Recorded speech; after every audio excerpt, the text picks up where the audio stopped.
السلام علیکم. احمد آفیشیل یوټیوب چینل ته په خیر راغلی. د دوبۍ حکومت نن چهارشنبه د 10 کلنو ویزو ورکولو اعلان وکړ.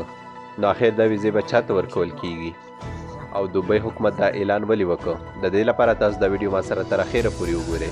که چیرې احمد آفیشیل یوټیوب چینل ته نوي وئ دا د ځینو سره ضرور سبسکرایب کړئ او خپلو نورو دوستانو سره هم شریک کړئ.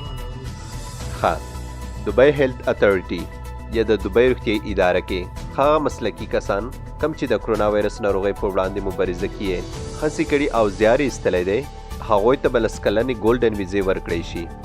دا اعلان نن د متحده عرب اماراتو لومړی وزیر او د دوبۍ واکمن شیخ محمد بن راشد المکتوم وکړ چې موږ به د دوبۍ هیلث اتھارټي یا د دوبۍ روغتیايي ادارې هغه مسلکي کسان کم چې د کرونا وایرس په مبارزه کې خپلې هڅې کړي او خپل وخت د دې په خدمت کې وقف کړی دی، د دوی لپاره به 10 کلنې ګولډن ویزې ورکو. د زیاته کړ چې دغه مسلکي ډاکټران د کرونا وایرس سره په مبارزه کې د جګړې په لومړۍ کرښه کې دي او شیخ محمد بن راشد المکتوم د طبي ټیمونو خاص ستاینه هم وکړه چې د عامو خوندیتوب د تضمین کولو لپاره کووډ-19 یا کرونا وایرس ناروغانو ته روغتیايي خدمتونه چمتو کوي.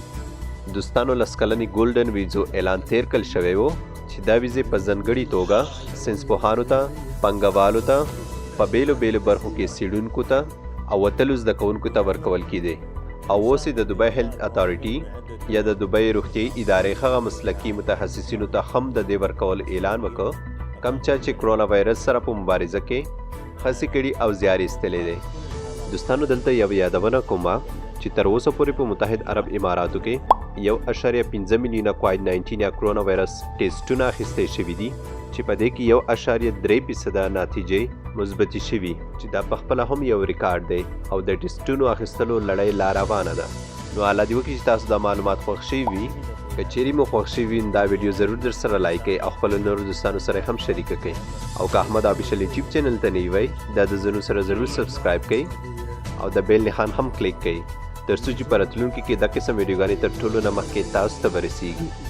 که کوم سوال یا پوښتنه لرئ هغه ماته په کمنټ کې ولیکئ او یا چې کومه واتساپ شمیره تاسو ته په سکرین باندې ښکاري نو په واتساپ باندې میسج هم راته کوی شئ. نور مو په الله سپارم. د الله په امان.